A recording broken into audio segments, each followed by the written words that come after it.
7 de la mañana con 24 minutos. Mauricio Rodas Espinel, ex candidato presidencial por el Movimiento Suma, nos acompaña esta mañana. Bienvenido, gracias por estar con nosotros. Buenos días, Stephanie, muchas gracias por la invitación. Cuando usted era candidato, propuso en su plan de trabajo que se debía hacer una reforma constitucional, decía, para eliminar la reelección inmediata. Ahí no se estaba discutiendo la reelección indefinida, pero la reelección inmediata fue aprobada en Montecristi por una sola vez. ¿Usted no la considera sana para una democracia? ¿Por qué? Bueno, por varias razones, Stephanie, y las mantenemos. Primero, porque afecta un principio básico de la democracia, como es la alternabilidad en el ejercicio del poder. Siempre será sano que se refresquen ideas, que se dé oportunidad a nuevas personas con una visión renovada para el ejercicio de las funciones públicas. Por otro lado, porque el consolidar demasiado tiempo a una persona en el poder deriva en la posibilidad de que abuse de recursos públicos y de la estructura estatal para favorecerse en campaña y por lo tanto generar una condición de inequidad en la contienda electoral que es muy poco favorable a la democracia. Asimismo, nos preocupa que a través de las reelecciones sucesivas una persona que está en el ejercicio de una función pública gobierne no pensando en la próxima generación, sino pensando en la próxima elección. Es decir, que tome políticas públicas que no necesariamente sean las mejores para la sociedad en el mediano o largo plazo, sino aquellas que le favorezcan en el inmediato plazo pensando en las elecciones. Y por otro lado, estas reelecciones sucesivas favorecen la creación y la continuidad de los llamados caudillos, porque evita el relevo de cuadros. Creemos que lo sano es que se mantenga un proyecto político a través de diferentes figuras, que lo que se mantenga sea una ideología y no a una persona que se quiere perennizar en el ejercicio del poder. En la práctica lo que ocurre es que cuando se redactó la Constitución de Montecristi, el artículo 10 del régimen de transición sí dejó sentado que el periodo de gestión de los dignatarios electos con las normas del régimen de transición se considerará el primero para todos los efectos jurídicos. ¿Y eso qué significa? Que ese periodo por el que fueron electos fue el primero. El segundo es en el 2013, el que empezó este año para Rafael Correa, que ya está corriendo, y el 2014, que sería el último para Nebot si se lanzaría a la reelección. Eso ya lo aprobaron los asambleístas en Montecristi. Una cosa distinta es hablar de una reelección indefinida, sin límite. ¿Cuáles son los riesgos de perder esa alternabilidad democrática a la que usted se refiere? Bueno, justamente los que acabo de mencionar. Y además basta solamente ver ejemplos. Fíjese usted, Stephanie, los únicos países que en América Latina aceptan la reelección indefinida son Cuba y Venezuela, que no son precisamente los mejores ejemplos de democracia. Sería lamentable que el Ecuador siga por ese camino. A nivel de otros continentes tenemos, por ejemplo, a Zimbabue. En Zimbabue, el presidente Robert Mugabe se ha venido reeligiendo desde 1980 y ese país ha pasado de ser un ejemplo en el África subsahariana a ser uno de los más pobres del mundo, con uno de los mayores niveles de corrupción y de violencia en el planeta. Ese es el tipo de riesgos que se generan a través de un esquema de abuso de poder derivado de la reelección indefinida. Pero permítame, Stephanie, yo quisiera hacer referencia a un comentario del presidente Correa cuando tomó posesión de este nuevo mandato. Y quisiera mostrarlo, apareció el día de ayer en El Comercio. Él decía: sería nuestro más grande fracaso si después de 10 años de haber hecho tanto, no haya un cuadro que pueda tomar la posta. Yo me pregunto entonces si impulsar una reforma para permitir la reelección presidencial indefinida sería reconocer ese gran fracaso al no haber podido generar nuevos cuadros. Sería lamentable. El presidente y Galo Mora también ayer aquí lo dijo, que no se está considerando todavía la reforma como tal y que el presidente no se ha pronunciado de si en efecto él buscaría o quisiera lanzarse a una reelección. Usted vivió algunos años en México, también conoce la realidad de ese país. El PRI, cuyo poder también fue cuestionado, de hecho algunos lo consideraron como una dictadura perfecta, estuvo en el poder por 70 años y alternando sus candidatos, pero con un mismo grupo político al poder. Tampoco es que existe un modelo perfecto. Bueno, recordemos qué fue lo que sucedió en México. En México, entre finales del siglo XIX y principios del XX, existía la reelección indefinida. Y Porfirio Díaz, abusando del poder y mediante fraude, se reeligió constantemente hasta llegar a completar más de 30 años en el poder. Eso fue lo que derivó la Revolución Mexicana, que justamente tenía como gran lema un dicho que todavía se mantiene en México: sufragio efectivo, no reelección. Es decir, la Revolución Mexicana fue una respuesta a estos abusos y se fueron al otro extremo.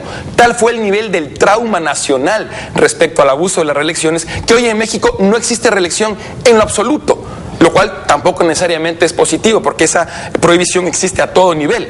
Ahora, yo considero que debemos analizar la realidad ecuatoriana y también tomar en cuenta que ya se han producido abusos de poder en nuestro país y ya se ha producido ventajismo a favor del candidato oficialista. Imagínese usted si es que eso existiría con una reelección indefinida. Dentro de la realidad ecuatoriana, ¿cómo se debe entonces, si es que esa no es la manera, cómo se debe entonces impulsar la continuidad de un proyecto político si es que la mayoría considera que se están haciendo bien las cosas? A través de diferentes figuras. Hagamos o respetemos aquel viejo dicho de que nadie es indispensable.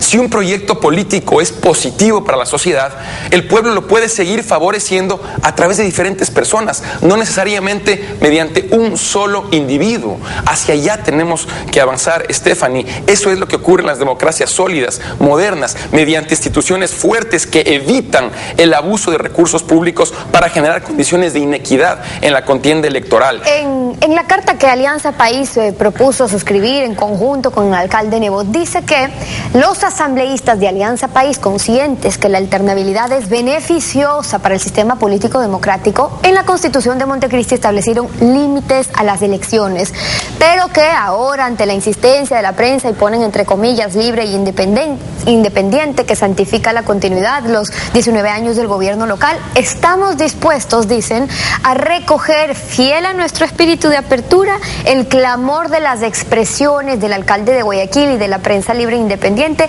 y nos proponemos rever nuestra posición con el objetivo de que el poder político y mediático sean escuchados. Entonces, en esa carta están reconociendo que Alianza País consideraba que la alternabilidad era beneficiosa y que había que establecer límites, pero que ahora ya pueden rever esa posición por lo que han dicho cierta prensa o lo que ha dicho el señor Nebot. ¿Qué lectura tiene usted sobre eso? Fíjese usted lo paradójico que resulta, que lo que antes era malo para el presidente, para Alianza País, porque ellos estaban en contra de la reelección indefinida, ahora resulta que es bueno solamente porque otra persona lo puede hacer. Ese es el argumento, me parece lamentable. El argumento debería ser qué es lo que más le conviene al país, qué es lo que es mejor para la democracia, no el impulsar una agenda reeleccionista solamente porque otra persona puede reelegirse una vez más, Stephanie. Y en ese sentido nosotros pensamos que debe haber un debate serio, profundo en el Ecuador, y también consideramos fundamental impulsar una nueva generación de líderes que refresquen con sus ideas y con sus visiones el ejercicio de funciones públicas. Suma es un movimiento nuevo, y en ese sentido, ¿ustedes creen que ese relevo generacional al que se refiere, que no sean los mismos de siempre en las condiciones actuales, qué posibilidades realmente hay de que esas nuevas figuras puedan darse a conocer, puedan participar de la política nacional si no son parte del partido de mayoría? Bueno, creemos que hay una gran oportunidad, Stephanie. Nosotros venimos, por ejemplo, recorriendo todo el país sin descanso después de las elecciones del pasado mes de febrero.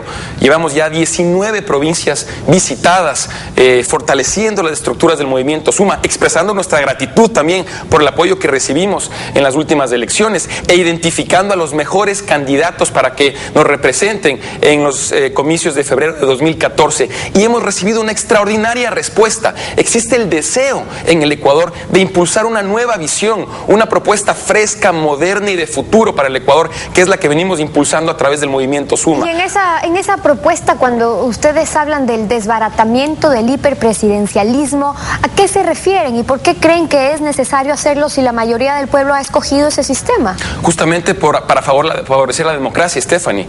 Creemos que si bien el pueblo ha elegido, lo ha hecho en condiciones que favorecen al candidato oficialista, y eso afecta a la democracia. Es necesario desbaratar este excesivo esquema de control de poder por parte del Ejecutivo que existe hoy en día. Es evidente la influencia del presidente de la República sobre las demás funciones del Estado, y eso afecta el equilibrio y la autonomía de poderes, que es también uno de los elementos básicos de la democracia. Si bien el pueblo vota, pero lo hace bajo una contienda electoral que no necesariamente es equitativa, equitativa. Por eso es tan necesario refrescar el ejercicio del poder y evitar la concentración de tanto poder en unas solas manos. Eso debemos evitar. Usted decía que el riesgo también de una reelección indefinida es que lo que ha ocurrido en algunos casos, que los mandatarios, que los presidentes, alcaldes, prefectos, durante su periodo se dediquen a hacer campaña, porque pueden reelegirse y que lo hagan con recursos del Estado. Usted ha sido muy crítico con el uso de la publicidad oficial, con la necesidad de reglamentar claramente la prohibición de hacer propaganda o de seguir con la publicidad oficial durante las campañas. ¿Qué ha pasado a su juicio con eso precisamente para evitar que se use la maquinaria o la infraestructura del Estado, no solo pensando en este gobierno, sino con cualquier gobierno? Es lamentable lo que está ocurriendo en ese sentido, Stephanie. Es evidente que existe un abuso de recursos públicos por parte del oficialismo con fines claramente proselitistas. El presidente ha estado en permanente campaña durante sus años de gobierno, utilizando para ello cadenas nacionales, una millonaria propaganda gubernamental, y eso evidentemente genera estas condiciones de inequidad a las que me refería anteriormente, porque las demás opciones políticas, por supuesto, no podemos utilizar ese tipo de recursos, Stephanie. Y si me permite, y ya que estamos hablando también del tema de Guayaquil, porque esta controversia ha tenido que ver también con el alcalde de Guayaquil, yo quisiera señalar que si bien el alcalde Nebot tiene derecho constitucional a lanzarse por una vez más, por las razones que nosotros hemos expuesto en contra de la reelección sucesiva, el movimiento Suma va a presentar una candidatura para la alcaldía de Guayaquil. ¿Considerada cuál será esa candidatura? Tenemos varias opciones, sin embargo una corriente mayoritaria de nuestro movimiento se está inclinando a favor de la abogada Inés Manzano, una persona con gran capacidad, trayectoria, una persona de gran valor,